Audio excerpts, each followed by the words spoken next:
Hi, good morning, everyone. Welcome to this webinar. Thank you for joining us for today's Data4Nature webinar. My name is Suzanne Cotillon. I am a biodiversity consultant at Biotop, and I am the moderator for today's webinar.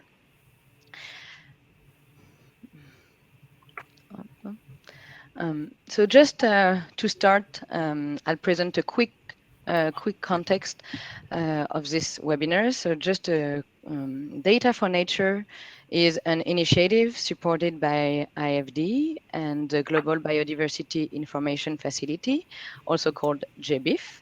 And this initiative encourages the sharing of biodiversity data generated by development projects. So this is a side event of the Finance in Common Summit, and the representative from GBIF, international development banks, private sector companies will discuss how and why other actors that generate, publish, and use biodiversity data should share this valuable information. So this webinar will last about an hour and a half, and we will have a series of short presentations from our speakers. First, our speakers will discuss why it is important to collect and share raw biodiversity data. Then we will highlight the role that financial institutions can play in promoting biodiversity data sharing. And finally, we will discuss the technical side of data sharing through the GBIF platform. Then, at the end of the presentation, we will join the panel and answer questions. So we really would like to hear from all participants, so do not hesitate to ask questions during the webinar. There is a questions panel on the right side of your Livestorm screen. So our speakers will be happy to answer them at the end of the presentations. We will also have a few poll questions, so those polls will also pop up on the right side of your screen. I just wanted to mention that this session is recorded, this webinar is recorded, and it will be available, the replay will be available and sent to you afterward.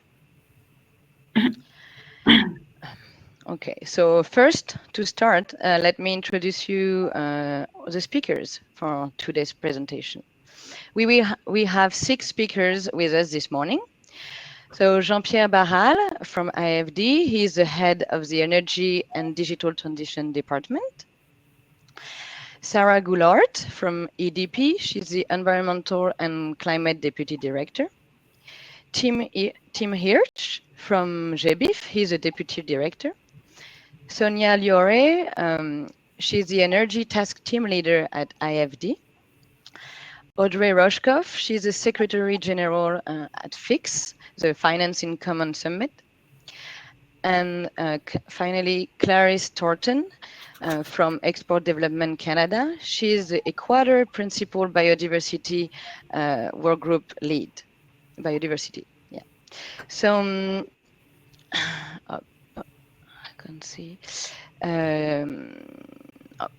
So thank you all for being with us this morning.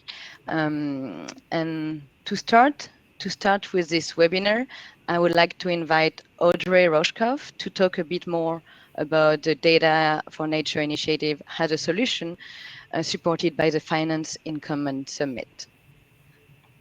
So Audrey. Thank you very much. Thank you, Suzanne. Dear speakers, dear representatives of public development banks, dear biodiversity experts with us today, and dear all. It's my great pleasure to welcome you today. You know, the Finance in Common Summit held last month was the first ever gathering of all public development banks, whether they are multilateral, international, regional, national, or subnational. You know now that we have 450 public development banks in the world, and that together their financing represents 10% of the total annual investment. The summit brought together not only public development banks, but also actors of their ecosystem, including the United Nations, international organizations such as the IMF, the OECD, and the European Commission, we also had representatives from the private sector, regulators, foundations, and civil society organizations. We really discussed all together how to reorient all the financial flows toward climate, biodiversity, and SDGs. On this occasion, and for the first time, PDBs, public development banks, made a joint declaration recognizing their special role and responsibility, and they are committed to support the transformation of the economy and societies towards sustainable and resilient development. In particular, on biodiversity, public development banks committed to consider conservation of biodiversity, oceans, and nature as an essential foundation for development. Develop and reinforce strategies, funding, and cooperation on these issues, especially with public and private sector. Promote biodiversity positive economic as well as climate neutrality. And the link between biodiversity and climate is particularly important today, as we are celebrating this week, the 5th anniversary of the Paris Agreement. And public development banks also committed to help align all financial flows with the future post-2020 Global Biodiversity Framework. Biodiversity was also at the heart of the discussions. We had a high-level event called Building Back Better with a Biodiversity Positive Economy, and it was organized and led by the International Development Finance Club. The IDFC also developed a joint position paper on shared biodiversity principles and commitments. Finally, we had a platform showing projects called PDBs in Action, and we show some PDBs flagship projects related to biodiversity. You can see it all on our website, Finance in Common Summit. The COP15 team was a key partner all along the preparation of the summit. And Elisabeth Amrema participated in our executive committee, and the summit benefited from the label of the COP15. The Finance in Common Summit was therefore one of the key milestones to catalyze scaled-up ambition in the run-up to COP15. PDBs also recognize the importance of leveraging the power of the digital transformation to foster the SDGs implementation, including the biodiversity goal. So the Data4Nature is really the at the crossroad of these two objectives. The Finance in Common Summit was only a departure point. We will now make sure that the outcomes of the Finance in Common Summit will materialize into concrete roadmaps to be implemented by the public development banks. Data4Nature initiative is one of the initiatives labeled Finance in Common Solution, and we are convinced that this initiative can result into substantial change in the biodiversity knowledge and thus protection. This initiative is also special because we demonstrated that the banks have to partner to be able to fulfill their development mandate. And I would like to express special thanks to the Global Biodiversity Information Fund that leads the initiative together with AFD. We are convinced that the concrete result of this Data4Nature will be shown during the second edition of the Finance in Common Summit in 2021, and that many other public development banks will have joined the initiative by then. So thank you very much, and I wish you fruitful discussion, and be assured that the Secretariat of the Finance in Common Summit is committed to support the Data4Nature initiative. Thank you again. Thank you, Audrey, for clarifying the importance of such an initiative for the Finance in Common Summit. Now, I would like to give the floor to Jean-Pierre Barral, who will share with us the origin of the Data4Nature initiative from IFD's side. Thank you, Suzanne. Dear speakers, dear colleagues, dear participants, I'm very happy to be with you and say a few words, introduce this webinar.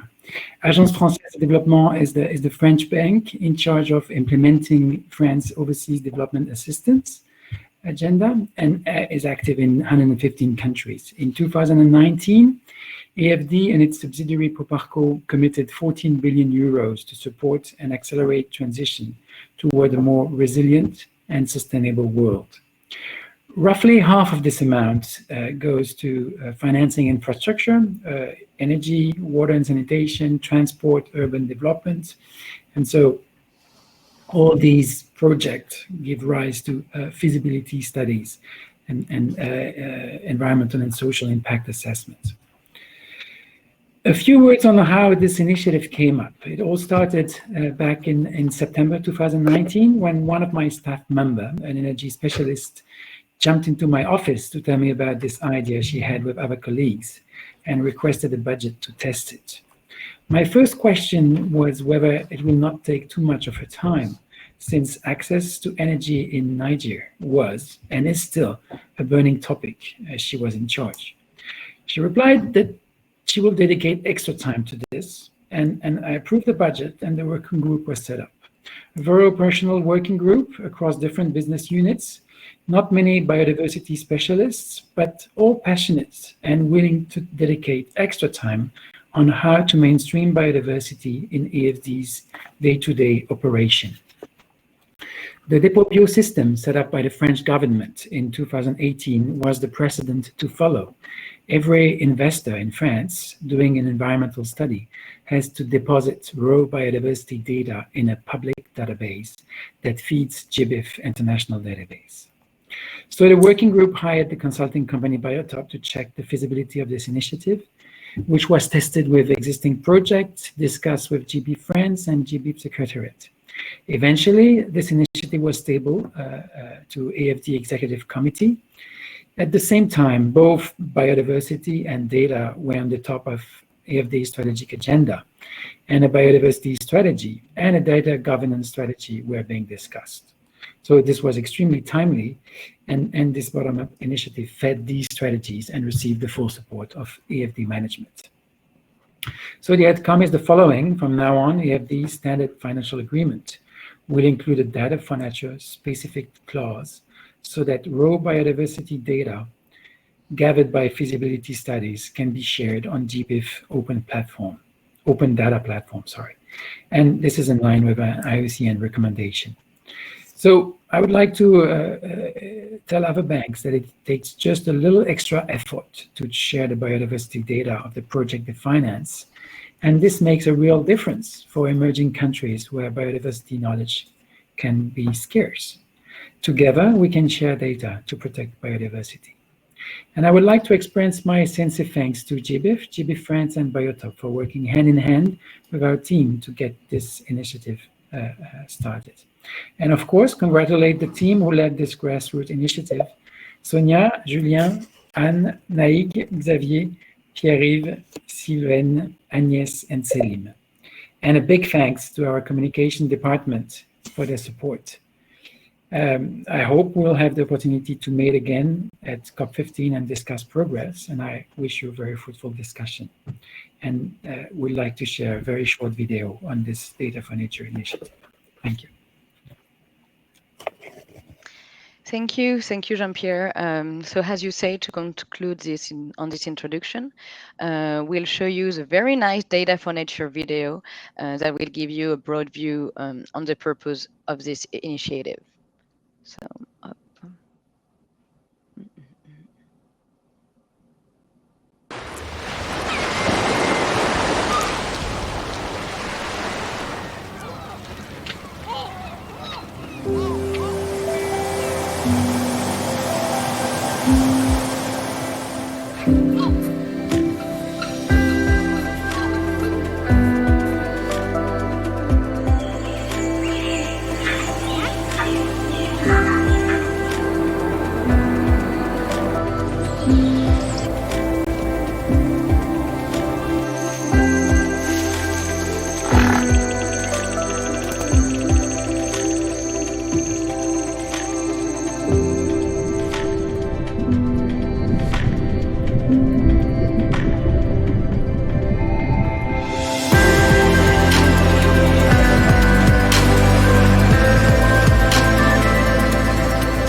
Okay, so back to our presentation.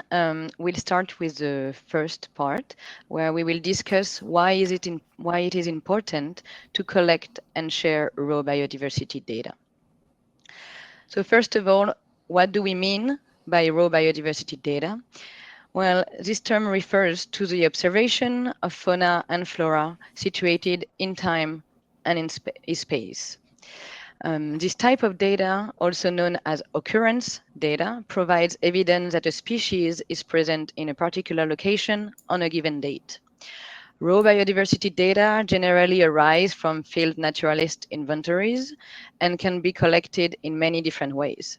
Most often, they result from visual observation or auditory contact.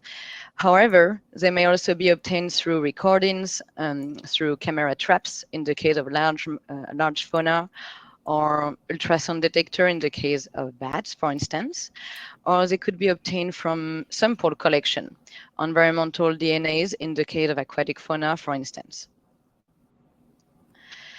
And so why do we need raw biodiversity data? First of all, because biodiversity is under serious threats.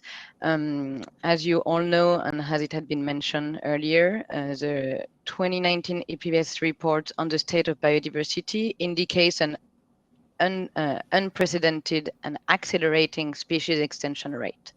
It also highlights that 1 million species are threatened with extinction. So, to tackle biodiversity erosion, significant knowledge about the distribution and health status of animal and plant species is indispensable. More open access raw biodiversity data reduces cost and improves the quality of studies. In particular, they facilitate the definition and the assessment of undertaken action to preserve biodiversity. For instance, raw biodiversity data are used to compile a red list of endangered species to improve scientific understanding of biodiversity distribution, trends, and drivers, or to assess the efficiency of public policies. That's why we need to encourage all data producers to share and publish their raw biodiversity data, especially the tremendous amount of data produced in the framework on environmental impact assessment in the context of development projects. So these raw biodiversity data constitute a great knowledge potential and are widely underutilized. So as Jean-Pierre explained earlier, France is one of the first countries in the world to set up this type of data sharing mechanism. And this has been possible thanks to the Depobio system in place since 2018. So in France, the French law passed in 2000, just rapidement. The French law passed in 2016, and the public and private project developers are required to contribute to the natural heritage inventory by submitted raw biodiversity data acquired during environmental impact studies. Through the Depobio toolset, project developers are able to describe and to publish any biodiversity data they collected in the framework on environmental impact assessment. For instance, since 2018, more than 1.2 million data have already been published. And in addition to this French mechanism, all the data published through Depobio is then uploaded into the Global Biodiversity Information Facility. So the GBIF is both an international network and a research infrastructure funded by world government, and it receives information from many institutions around the world, from research laboratories, public organizations, NGOs, or large private enterprise, for instance. So here is the first poll for you. Before giving the voice to Tim, we have a quick poll about GBIF. Since its creation in 2001, Hope you should see it on your screen. So since its creation 2001, how much data has been published through the GBIF platform?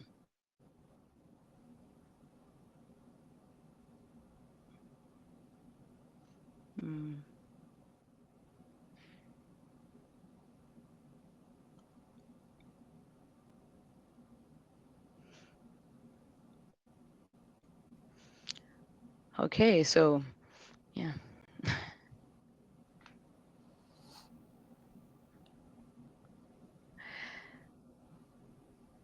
So here we have Tim Hirsch with us, and he's on the top of the subject. So he should be the person to best talk about the GBIF and to give some comment on the poll. Most of the people say about 1 billion occurrence records. Tim, could you share some insight on this poll?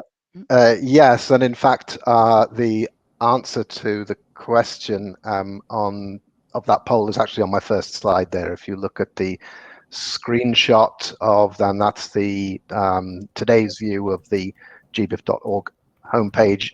You can see that actually all of these were wrong because the real number is 1.6 billion species occurrence records currently shared through GBIF. So yeah, if you round down, those of you who said about 1 billion species occurrence records were closest.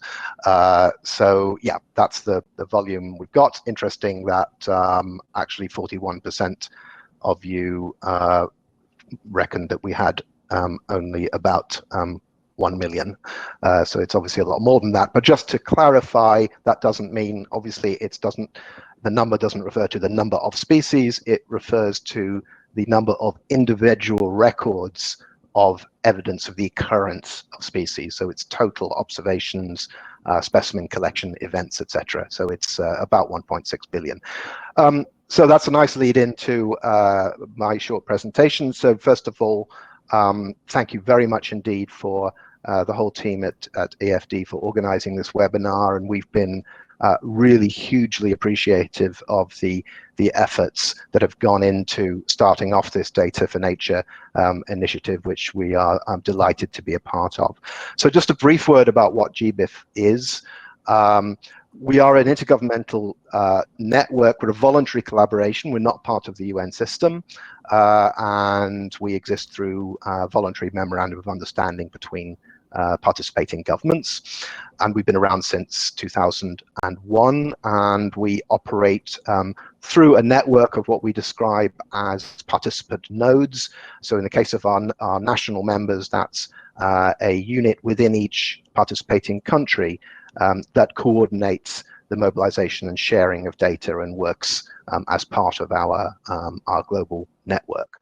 And we have about just over 60 countries involved and about an additional 40 international organizations. Just going back to the homepage, you can see in the middle there, as well as that big number of 1.6 billion species occurrence records, I would just point to the number of publishing institutions. So that's the number of institutions that take the initiative to share data through GBIF, and that's just over 1,600. And then also I just point to the number on the right of that homepage in terms of what we track in the published scientific literature. We can trace a little over 5,000 peer-reviewed papers that in some ways are citing use of data accessed through GBIF. So who is sharing data at the moment? The map you can see here is a global representation of where our data publishers come from. And when we say data publishers, those are individual institutions that have registered to share data through GBIF. And it's a map. The darker the colors there, the larger the number of institutions that are sharing data. And what you can see from that is that there's at least one institution sharing data from most countries in the world. It's by no means universal, but in fact, there's many more countries in which we have some data publishers than we have as formal members. So our reach in terms of where the sharing institutions come from is pretty wide.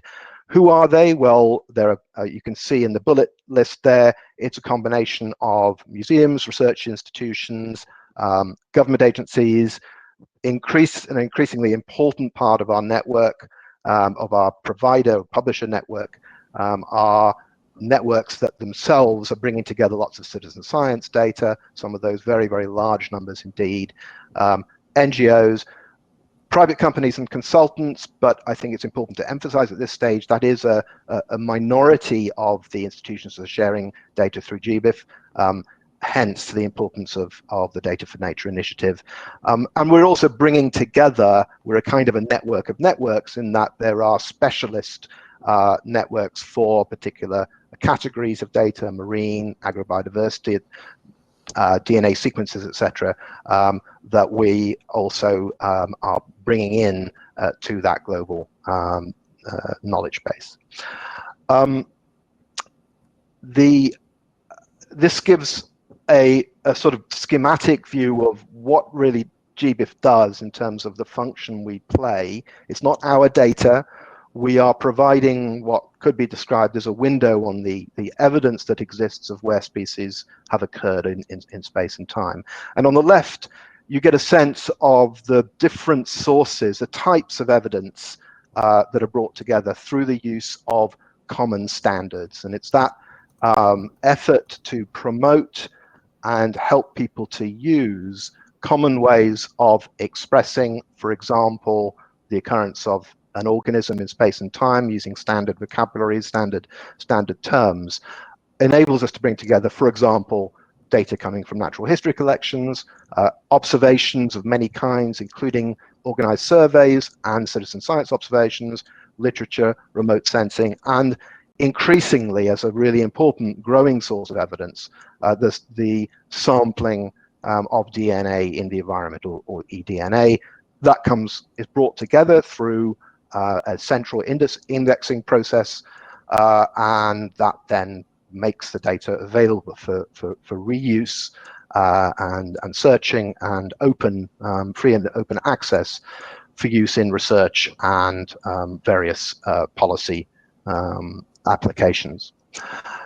Just an idea of the scale and also the kind of the types, the thematic areas of use of data once it is shared through GBIF. On the top there, you can just see our summary, as far as we can track it, of the numbers of peer-reviewed studies that are citing use of data access through GBIF. So we're at the stage now where we're getting towards 1,000 peer-reviewed studies a year are making use of data access through GBIF. And then on the right, this is really just a schematic view of the types of thematic benefit areas that research and indeed policy uses can be summarized in these areas. So as you would expect, a lot of it is towards conservation, but also importantly, there are other areas of the Sustainable Development Agenda. So for example, biodiversity data important for food security through, for example, distribution of genetic resources, crop wild relatives, many applications relevant to climate change, both in terms of adaptation and evaluating mitigation options. And also, of course, extremely topically at the moment, applications relating to human health, for example, biodiversity data relevant to the distribution of vectors, hosts, and reservoirs of human diseases. So that just gives you an idea of the sort of thematic areas. And then just finally in this summary, it's important also to note that data access through GBIF forms part of indicators for various aspects of targets set, for example, by the UN Biodiversity Convention. So these numbers refer to the Aichi biodiversity targets, and each of those indicators listed there in some way make use of data that is brought together through GBIF. So target 9, which relates to invasive alien species, target 11, which relates to protected areas, target 13, which relates to genetic diversity, particularly for use in agriculture, and target 19 on the sharing of data and information itself. So that's a summary of GBIF's global activities. Perfect. Thank you, Tim, for sharing all this information with us. So we saw on your maps that you have a lot of different data publisher in several countries. So now we would like to hear from the point of view from a GBIF data provider. So Sarah Goulart from EDP, would you mind sharing EDP's experience as a GBIF data publisher, please? Thank you, Suzanne. Sure. Just to introduce myself, and thank you for the invitation, inviting my company. Well, we are a utility similar to EDF. So we have generation capacity all over Europe, US, and South America. 73% of our installed capacity is already renewable capacity. And this link to GBIF came out of two new projects that were constructed in the early, in around 2008, and it was 2 hydropower plants, which are quite high sensitive information, and that's when we started. But before that, just giving you some reasons why we've come into using GBIF. As you know, and now it's becoming worldwide crystal clear that biodiversity is an issue, and when the World Economic Forum publishes its report putting the biodiversity losses in the top quarter of the risks, everyone starts to be worried about it. So companies start to understand that they will be facing increasing regulatory risks, and their social license to operate it's something that we all want to be sure that we have. And investors are becoming well aware that this is something that impacts society. And they're starting to ask questions to our companies. They want to understand what are we doing internally to manage such a subject. So what do we do? How do we do it? How do we manage it? It's very important. And on the other hand, we have governments, and under all the strong regulatory issues that we are a very regulated sector, and they asked us to collect a huge amount of data for being able to build such an infrastructure which has high impact on biodiversity, as we all know. And what happens with this data, and remembering that we spend millions of euros, okay? It's not something small, it's something really big. And we have responsibilities on the long term on the land. So what happens normally, and it's the history that we have, is that this kind of data is used for short-term decision-making process. They collect it, they do some analysis, take decisions, and that they just forget about the data. And for us, it became really important even before knowing about GBIF.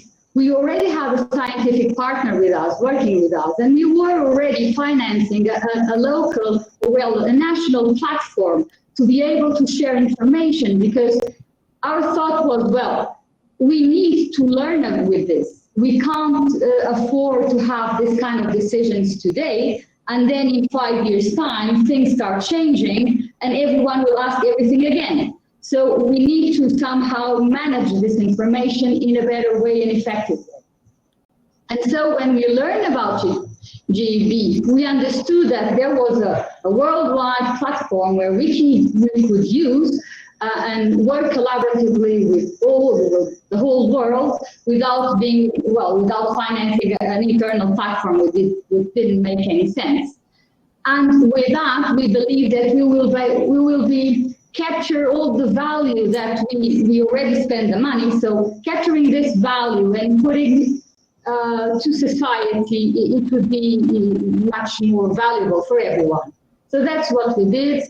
And what we started to do before, so we started before, long before 2017, with these two projects were placed in the north of Portugal. It's 2 hydropower plants.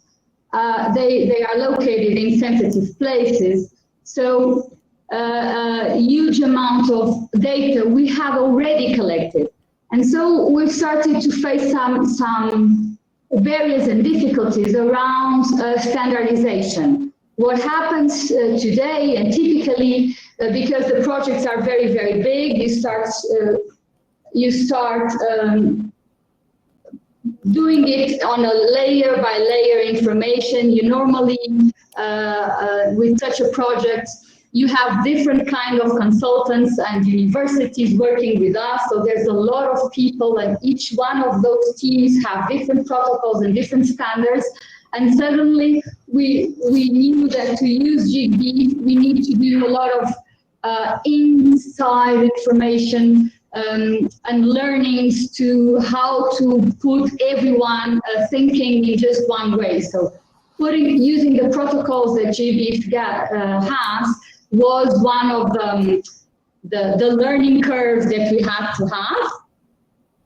And so that's why we have a proof of concept.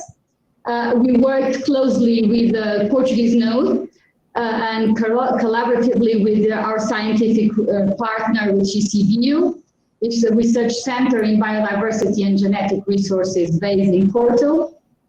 And they have been very helpful. Without them, we couldn't do this. And this is very important to understand why companies may not be sharing as much as we would like to. There's still a bridge to be made between companies and the GBIF. And we have this scientific partner, but without them, I don't know if we were able to learn about this. And well, since 2017, we've been publishing, and we've been publishing all the information around the environmental impact assessments of these two power plants, hydropower plants. We already uploaded more than 600,000 occurrences in Portugal and 78 data sets. The good thing is, in fact, it has been quoted. So citations around the research community is using the data already, and so this is very good. And it's very important for us to understand that when we have this data and a lot of people start working with them, we start learning, and what we take this as a very important opportunity is that we can manage an adaptive management at site level. We have a lot of responsibilities now in managing the surroundings of the hydropower facilities, and we have monitoring in place and we have compensatory initiatives. But in fact, what we've decided in 1 year might not be the real and the more effective decision in 10 years' time. So with GBIF and with all this data and with everyone learning with what's going on, we are able to adapt our management plans in the ground with these learnings. So this is one of the good benefits of having this. We will continue to do this. We'll be able to finish this in mid-21 around these two hydropower plants, but our goal is to internally discuss how can we open this up to other geographies and other technologies and be able to use it globally, which are not today. We are only using it in Portugal. And this also has some important learnings internally, which is how we source, how will these contracts with consultants and universities be managed in the future if this kind of platform is to be used.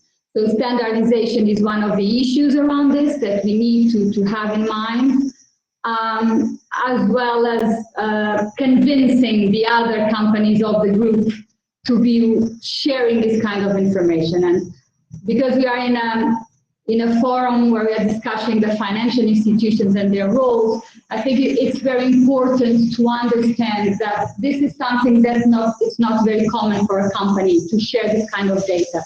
And this is just because transparency, becoming transparent in a way that we are doing, it's sometimes seen as a risk, because media and people tend to look at what we are sharing instead of looking at what the others are not doing.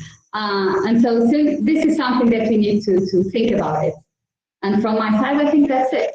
Thank you, Suzanne. Thank you, Sarah. Thank you for sharing with us EDP's process and experience in biodiversity data publishing through GBIF. Thank you for highlighting some of the risk as well. It's important to keep that in mind. To keep going on this webinar, as we discussed earlier, and with Sarah, contribution of private companies to the GBIF, such as EDPs, are still very rare. Financial institutions, and particularly public development bank, also have a role to play to enjoin private sector into publishing raw biodiversity data collected through funded projects. So to start on this financial institution and the role on financial institution, I have a second poll for you. So according to you, what could be IFD's contribution to the number of records published in GBIF only for sub-Saharan Africa species occurrence in 2019?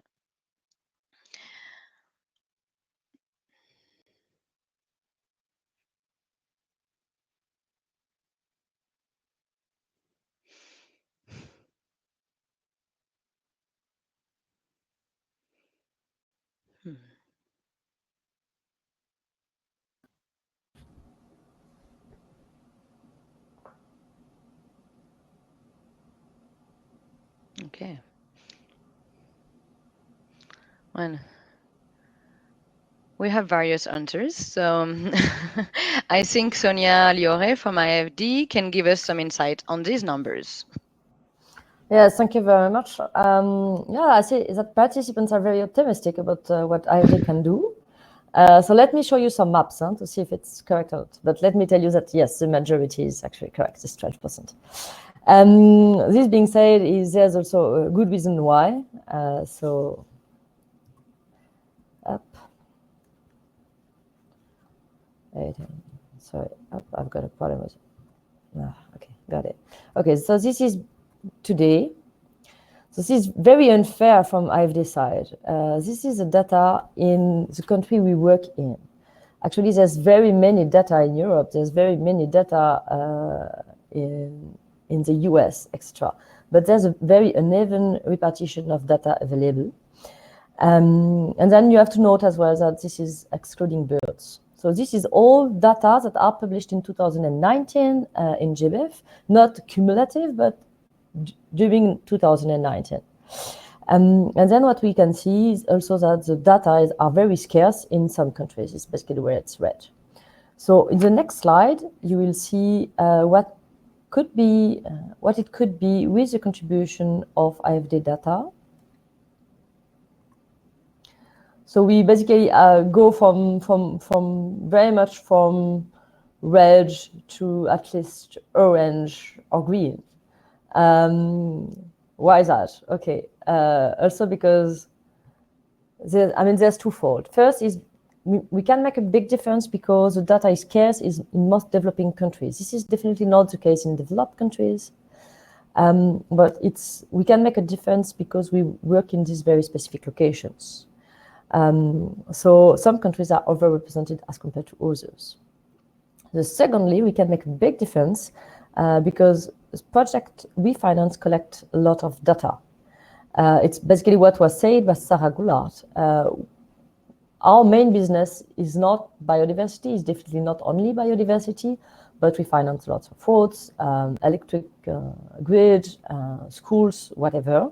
And for each and every project that we have, let's say we have a scoring for projects that we develop. And if there's any risk of having an environmental impact, then we will do a very stringent environmental study, which means that, yes, it's 400 projects run by IFD, so lots of study. And then we have also initial study, but also during the course of the project, we might have monitoring studies. Then we might have biodiversity-specific projects that collect all the data. So what we estimate is basically that we have for one project, we have around 500 to 1,000 species occurrence records collected. And then it means that for IFD every year, it would be 30,000 occurrence record. And this is very conservative. So we wanted to, simulate what would it be if not only IFD, but the World Bank, the KfW, the European Investment Bank, the Asian and African Development Bank would do the same. Then we say, okay, 300,000 species occurrence more every year in countries there's not so many of them. And then the second reason why we have such an impact is also because all species are not represented the same way in the data that are available. There's many bird records. Maybe it's 90% of the data records are birds. But in the study we finance, let's say in the study, the project we are financing do collect.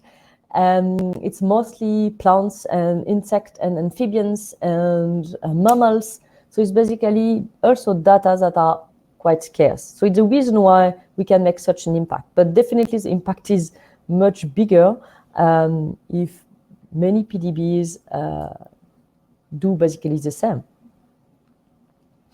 And then I think Audrey Rochkov said it in the introductory part.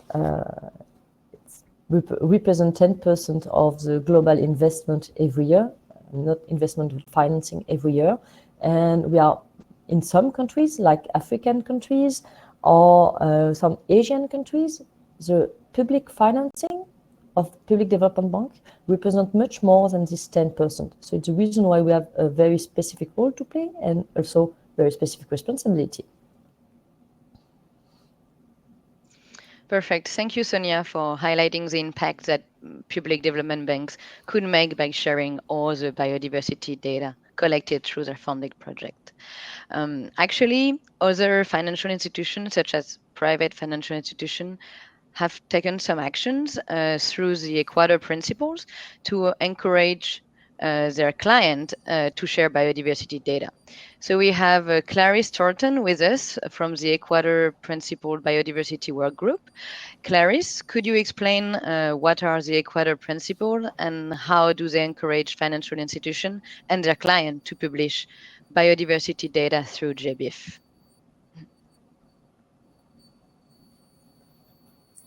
Thanks, Suzanne. Yeah, I'm happy to, and I'm very happy to be here today participating in this session. Thank you for having me.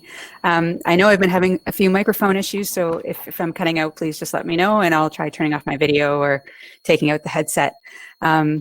But yes, thank you very much. And so I'm here speaking on behalf of the Equator Principles Association today. For those of you who may not know too much about the Equator Principles, just briefly, what it is it's a risk management framework that we as financial institutions use to help us identify, assess, and manage the environmental risks of projects that we consider supporting. Currently, there are 111 financial institutions who have adopted the Equator Principles throughout 37 countries. So it does have quite a broad reach, and both in emerging and developed markets. And an updated version of the Equator Principles was released just earlier this year in, well, it says July there, but it was actually officially released in October. And has come into force and is known as EP4. So at the Equator Principles, we certainly do recognize that financial institutions do have an important role to play in supporting conservation and enhancing the evidence base. And one of the ways that we feel that we can do this is by encouraging our clients to share their biological data and to do so in a consistent way. We certainly do ensure that the topic of biodiversity is duly considered in all of our project assessments. And maybe like many of you on the line, we use the IFC performance standards as one of the key tools to do so. But we really do see this as a way that we can go above and beyond the performance standards and and really have some value in addition to what we're already doing. In terms of why this is important, I mean, much of this has been touched on already, but I'll just speak to it from a financial institution perspective and from the EPFI perspective. And I mean, really, the spotlight on nature and biodiversity is certainly continuing to grow, and we really are increasingly seeing that all organizations are being asked to be more accountable for our actions and to improve our transparency and disclosure. So new ideas like the Task Force for Nature-Related Disclosure is really gaining traction, and business-led nature targets are gaining traction as well. So we're really seeing this becoming a very important topic within our sector, as well as all of the other sectors. We certainly see this as a low-cost opportunity with high potential impact. As has been touched on, data deficiency certainly is a challenge still in many parts of the world, and something that we come across quite often when we're reviewing environmental and social impact assessments. So if we can bring together these large quantities of data that is already being collected and continues to be collected, then that just means that those ESIAs that we're commissioning and reviewing have the potential to be more robust, to have many less data gaps, and eventually hopefully even enable data collection to be streamlined. So, you know, a cost savings to the company because if the data is already out there in a public forum, then maybe not as much would have to be actually collected by the individual company. Certainly, as was touched on, we feel that it will contribute to more informed decision making and improves our clients' social license to operate as well by demonstrating their transparency. And as touched on earlier, it doesn't only contribute to biodiversity, but really broadly supports many of the SDGs across the spectrum. And if we can switch to the next slide, please, Suzanne. Yeah, so this is the actual commitment. So what we're doing at the Equator Principles, so this is a part of that new EP4 that we've just developed, is we've included a new commitment that basically commits our members to encourage their clients to share their biodiversity data, and specifically to share it with GBIF, so on the GBIF platform. You'll note here the word encourage. So we've been using throughout that word encourage. This is, as of right now, a voluntary endeavor for our clients. And we've really done this in order to just kind of test out the process and gather feedback. We kind of consider it a little bit of a pilot project. And if all goes well, we do intend for it to become a requirement in future iterations of the Equator Principles. I'll also note that we chose GBIF certainly not arbitrarily. It was based on extensive consultation with leading subject matter experts, including everyone across different sectors. I won't name everyone, but UNEP EP was involved, industry representatives, we had IFC and IADB involved, consultant representatives, academia representatives. We had many people involved. So it was a consensus that this was the right platform to encourage sharing on, and we're really happy that it came together like this. In terms of how we're planning to implement it, this is a new initiative that we're just starting to promote within the Equator Principles, and we'll just be starting to encourage our clients to share this data. So to help enable this, we have developed 2 guidance notes. One is an internal guidance note specifically for Equator Principles financial institutions. And that's just to help us just kind of understand, again, the importance and benefits of data sharing, to give guidance on how specifically to encourage the data sharing, as well as guidance for record keeping by EPFIs and the rationale for why we're doing this. The guidance for clients, it's very similar. It includes rationale and benefits as well, but it really goes into then much more detail about exactly how to share data, the types of data to share, the process for sharing it, which will be hopefully really valuable for our clients and as well as for our clients' consultants. I just note here that in the in our guidance note for financial institutions, we've also included an example email. So we're really trying to, which can theoretically just be cut and paste and sent to our clients. So we're trying to make this as easy as possible for all of the financial institutions who are members, and for those who may not be as familiar with the topic of biodiversity and these things. So we really have tried to create a process that's easy, that's streamlined and simple. And we do have a EPA biodiversity working group that is a support for members as well. So I think that's about it, just kind of an overview. And I mean, really, we do at the Equator Principles welcome your thoughts and feedback on this. I would encourage you to review the guidance notes and consider how you and your organizations could help to further promote this initiative. And if you do have any comments, any feedback, they can be sent directly to me. I'm the lead on the Biodiversity Working Group, or also just to the Equator Principles Secretariat through the Equator Principles website. So thank you very much, and I'll turn it back over to you, Suzanne. Thank you, Clarice. I think you made a nice transition to the next part, because now we're going to talk a bit more about the technical side of data publication through GBIF. So we all agree from what we heard that financial institutions have a great role to play in promoting biodiversity data sharing. But what does that imply for them and for the client? Is it complicated or not? And most of all, how much does it cost? So here is my last poll for you today. What do you think? How much does it cost to publish a data set through GBIF?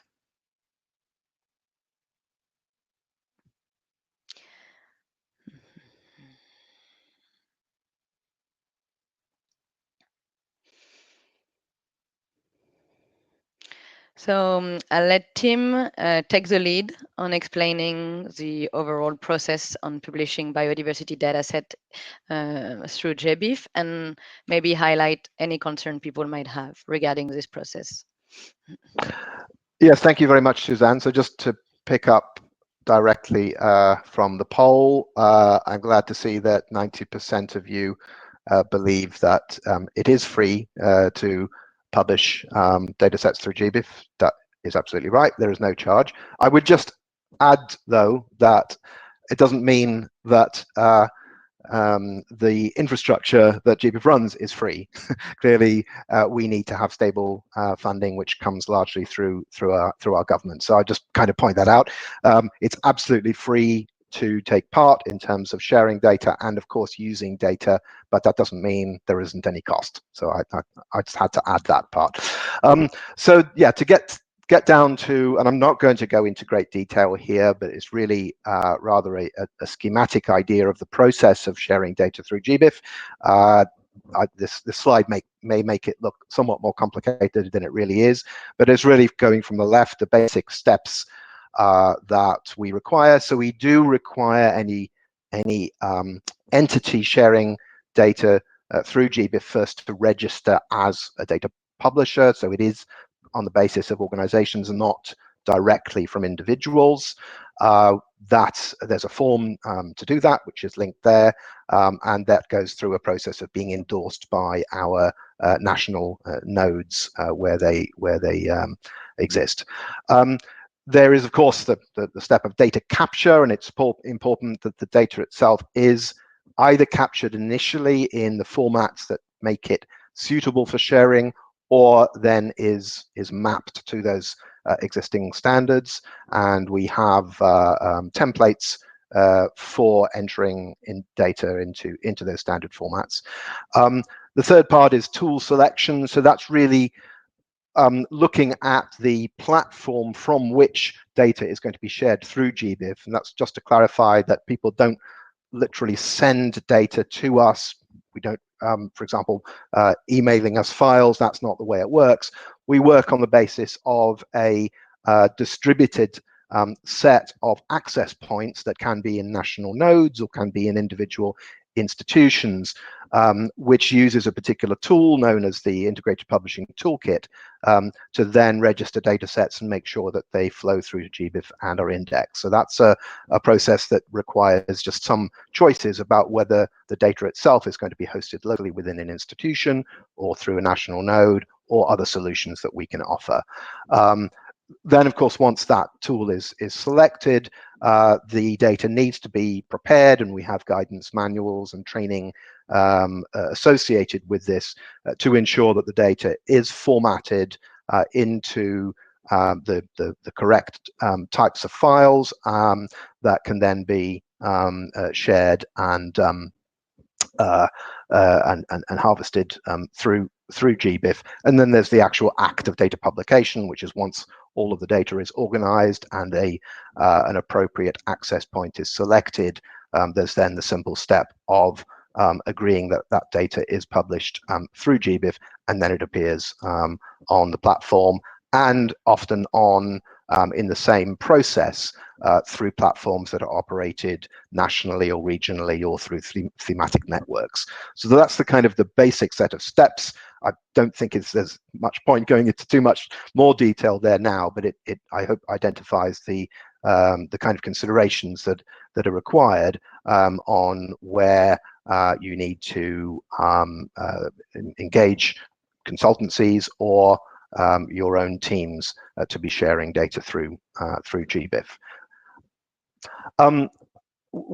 As we have engaged with a number of different networks and organizations in the area of private sector data sharing from environmental impact assessments, we know there are common concerns that arise, and we have some suggestions for how some of those concerns can be addressed.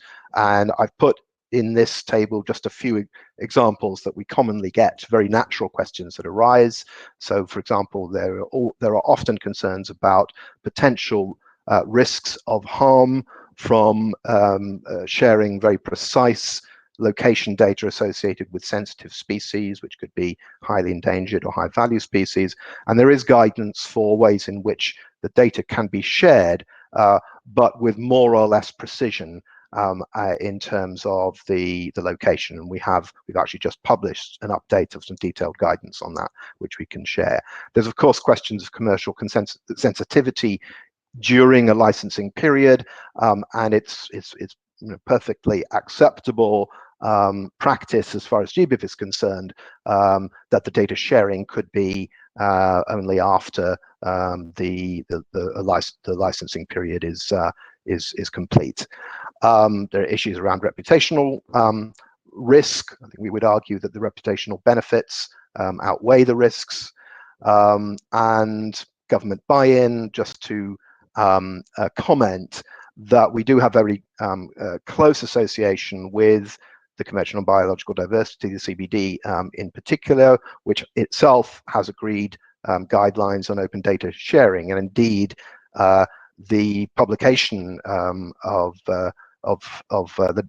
data through GBIF is actually, as I showed earlier, an indicator of progress accepted by the CBD towards one of the targets.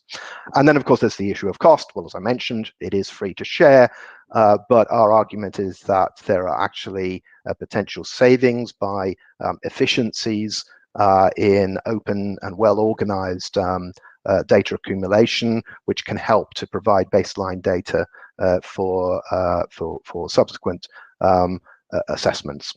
So those are just a few of the sort of Q&As that often come up. There's obviously much more information we can provide on that. In terms of help, that we do on our website and in associated documentation provide a description of all of the steps that I just mentioned through the link you can see there on the GBIF website. And we do have also online training resources that can help with this process.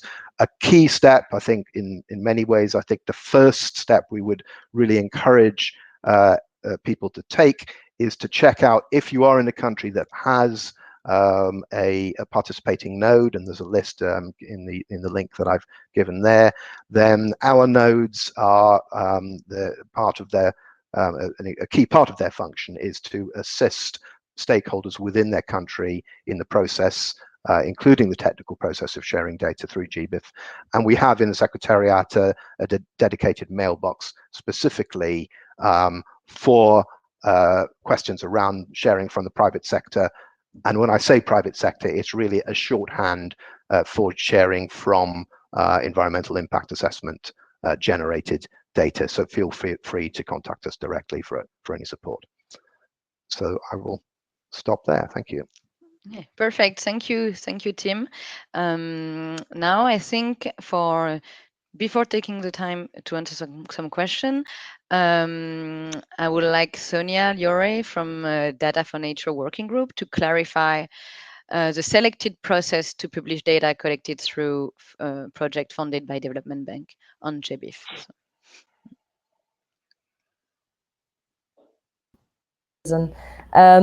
Yes, it's very simple. I mean, not so simple graphic, but just to explain how it works. Normal life for us is we have one public institution, let's say, for example, an electricity company or Ministry of Transportation that comes to us for financing an infrastructure. That can be many other things, but then we will have with this electricity company, let's say, a financing agreement.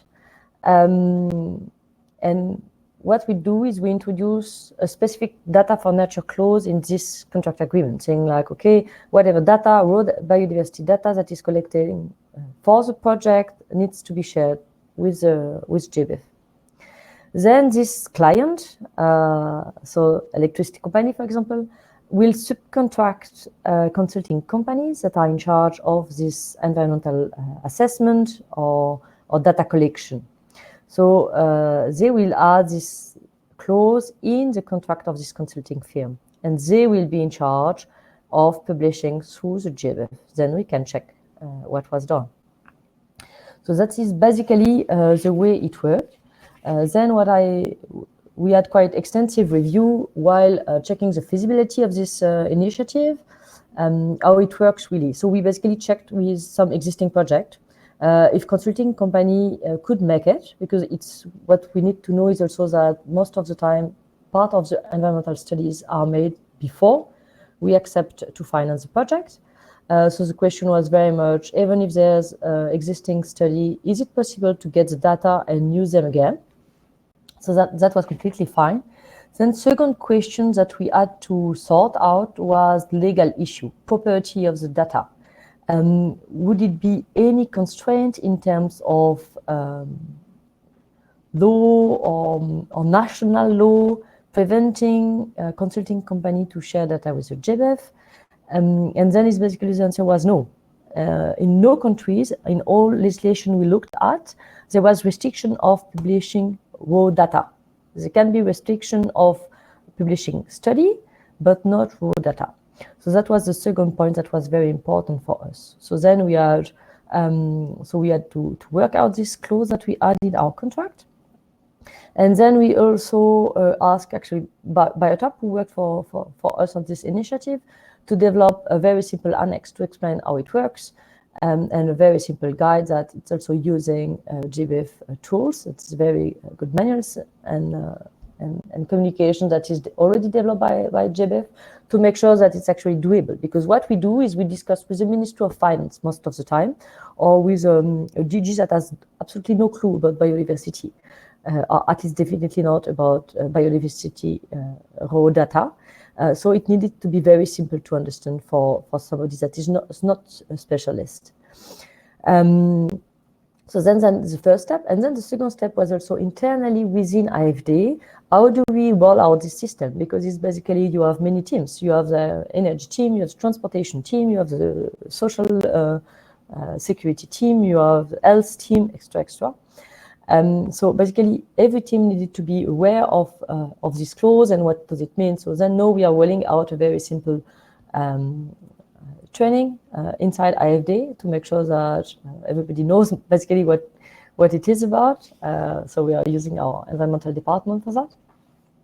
But all in all, what was surprising that it was quite easy actually. We thought we would find much more difficulties. And then in terms of cost was definitely another question for us. I mean, how much will it cost more? Our estimation was that it would cost more or less 0.7% extra as compared to the environmental study that is already financed. So which means that if you go for a big infrastructure project, this is completely peanuts. And it's basically, we double check also with, you had this experience in France that Suzanne told you about, Dépôt Bio. So we checked also with some companies there, and they had basically the same, say. It costs, the overcost is very little because the data is already there. It's basically very much about formatting it and standardizing, which means also that you have learning curves, but the second time it costs much less than the first time. So yes, and then how can all the banks join? We're very happy to share this process we had internally and disclose that we have developed and any other trainings is definitely, we need all the banks to do the same with us in order to make sure that we have a real impact on this one. So yes, so one thing to remember, very little extra cost, very little extra work. It's just a matter of get it done. Then I hand it over back to you. Bye. Thank you, Sonia. So before taking the time to answer some of your numerous questions, and since GBIF is the keystone of the Data4Nature initiative, I'd like to invite Tim to close the discussion by sharing with us his thoughts about the best approach to build upon the initiative. How could other development banks get on board? Yes, thank you very much for the opportunity just to conclude these presentations. So we included some of the contact emails, which I guess we'll put up at the end as well, for developing banks in particular to get in touch. What we would really like to happen now, I think, is that having launched the brand here, is to get an idea of which institutions are interested in getting involved, and in the coming months, in the lead up to the IUCN World Conservation Congress, of course we don't know exactly when that will be, we will be bringing together, getting an idea of which players would like to be more formally involved, and we will have an event at that Congress which might be seen as a more formal launch. But in the meantime, we don't want people to wait until that. Please do already start to consider what kind of arrangements you may be able to make in terms of the contractual conditions that were mentioned by Sonia. Build on the experience that AFD has already got, and there are some resources that we'll be making available through this initiative to help share some of those ideas. Get in touch directly with us to see what arrangements you as development banks may be able to put in place to help to implement this as a formal partner to this initiative in the coming months. And in the meantime, anyway, please go ahead with whatever plans that you feel are feasible to start to share data, to publish data through GBIF, again, by taking a look at the documentation that we've highlighted, the manuals that are already there, and do feel free to come to us for any questions or assistance on that.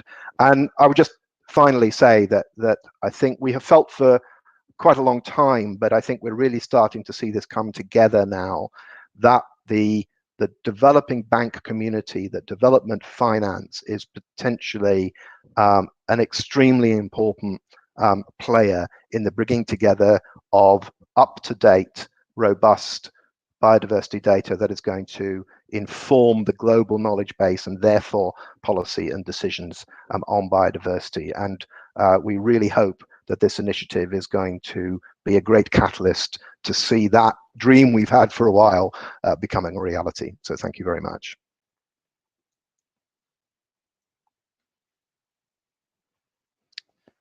Thank you, Tim, for this conclusion. And thank you to all our speakers for this great discussion. So now we'll go ahead and take some time to answer some questions. So there are quite a few questions. I saw Tim answered some of them already.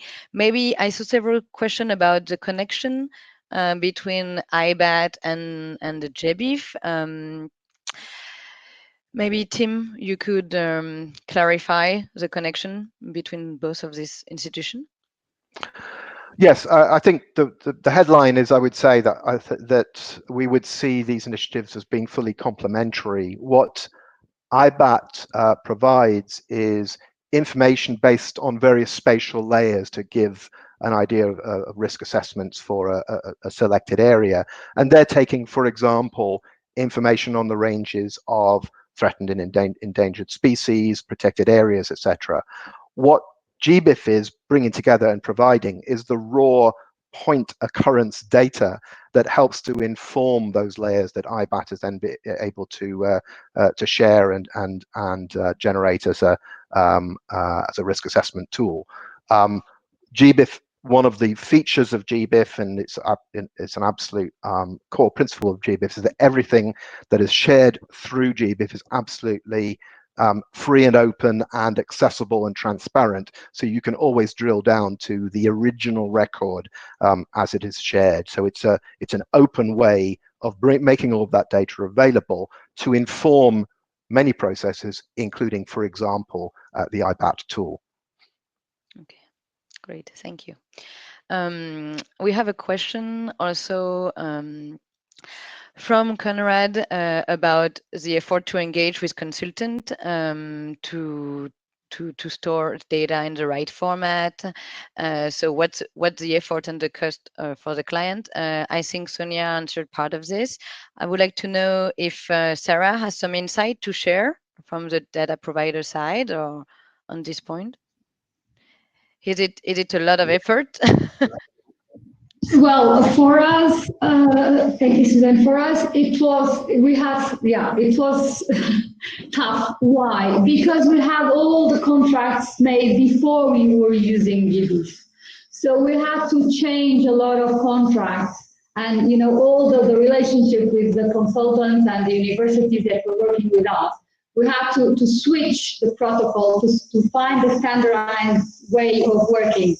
So I would say that this is tough, but if you plan ahead, like we plan to do it now, how to move forward with that, it becomes easier, and we can just use the standardized protocol, which becomes very clean and effective. So I think that it will bring effectiveness to the process.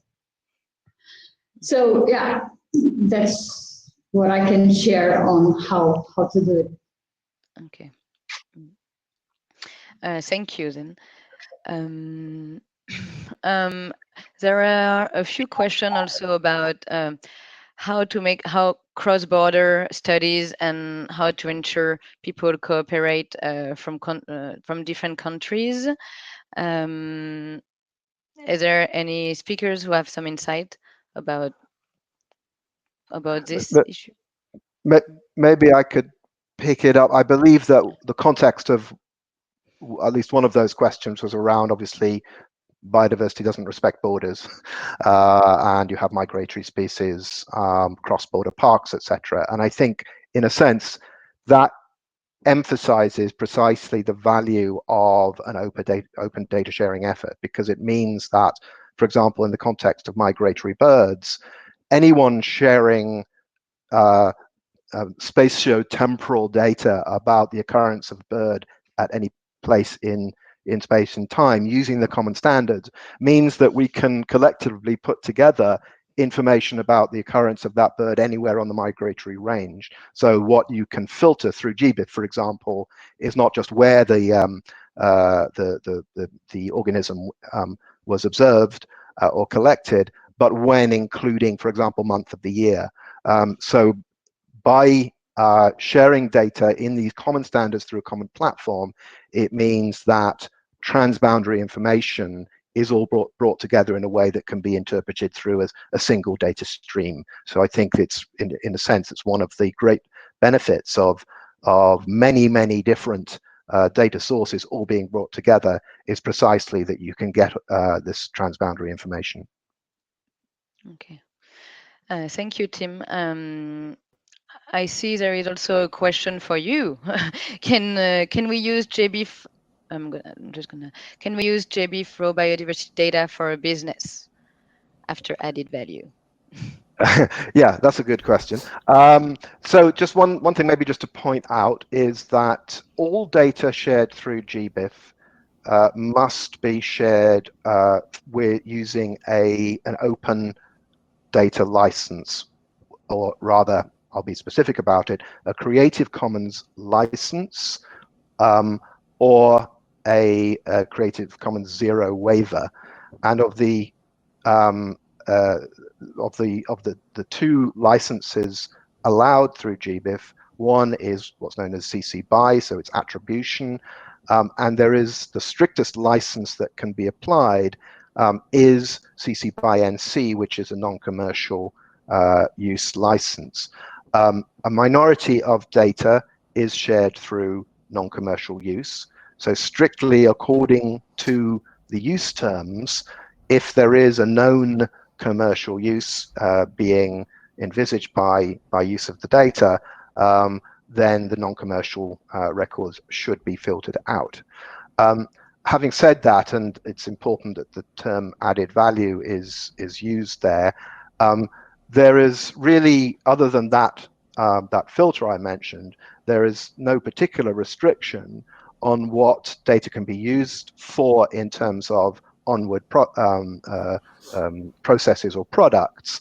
But, and it's an important but, is that we provide very precise tools for data citation such that any onward use of data shared through GBIF is always traceable back to the original provider. And that's in the form of a very simple, a single DOI, digital object identifier, which makes those connections. So there is non-commercial use restriction on some data, but there is an absolute requirement to cite data properly in any onward uses.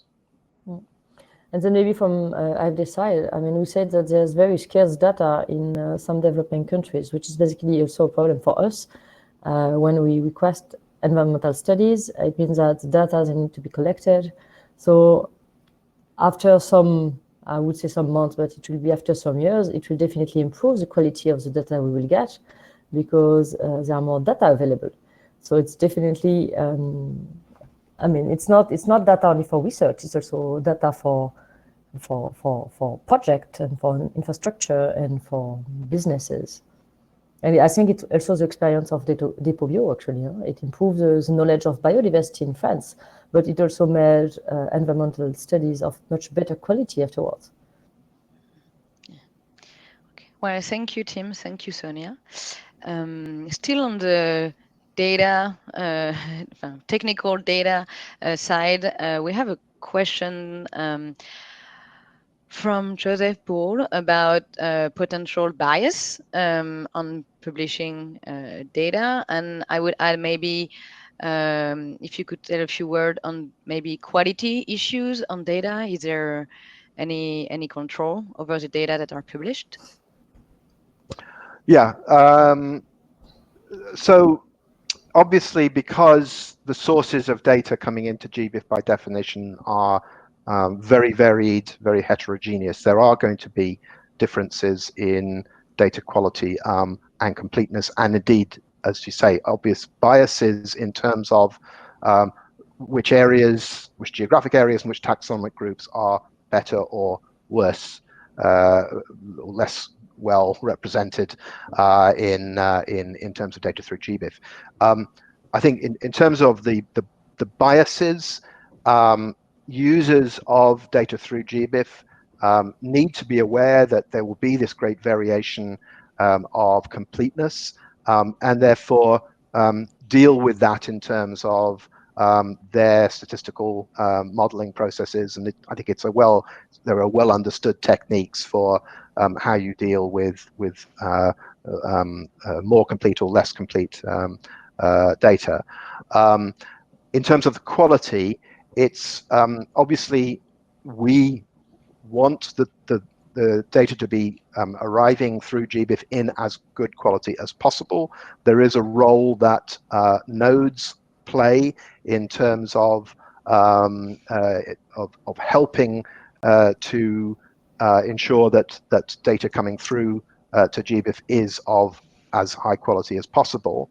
There are routines, automated routines that are applied as we process the data that will flag potential issues that we can observe in the data. For example, if the country of location doesn't match up with the coordinates, that would be an obvious flag, and there are many more. But it's also, I think it's important to say that this data is never going to be of perfect quality, and there is a data cleaning process. There are processes that are recommended in documentation on this for how the raw data you get through GBIF should properly be processed before it's used in a model. A lot of that can be done through pre-filtering before you actually get the data you want. But I think it's an important part of understanding what GBIF is, that it is a way through to very diverse data, which is going to have some variation of quality. But the important thing is that it's all fully transparent, so the origins and the details behind the data are always fully visible to the user. Okay, thank you, Tim. I think we have time for one last question. I suggest an overall question. It's Luisa Durking who asked, how do you want Data4Nature to be integrated into the CDB Global Biodiversity Framework? Any volunteer to answer this question? I mean, definitely the initiative needs to be included in the international agenda for biodiversity. It's a way it will get more and more efficient. There's already, and I think Jean-Pierre Barral already mentioned it, there's already a motion adopted by IUCN encouraging many actors, including development banks, to share data on open access database or platform. And then definitely, I mean, it needs to be part of the discussion. It's already one of the objectives of AISHI to have this information biodiversity, improvement of information biodiversity. So it's work in progress.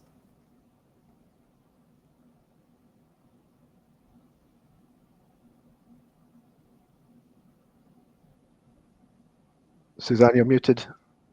Oh, yes. Sorry. Thank you for all your questions. If there are any we didn't have time to cover, feel free to send us more questions. Here are the different email address that you can reach the team to. So Data4Nature team, the GBIF, or Biotop. So I think I think we're done. Thank you everyone. Thank you for your presentation. Thank you for your question and your answers. We appreciate you being here. And if you are interested in contributing to Data4Nature, you can reach us out through emails. So thanks again for joining us today, and we will see you at the UCN Congress. Thank you. Bye. Thank you. Thank you very much. Bye. Bye. Thanks for the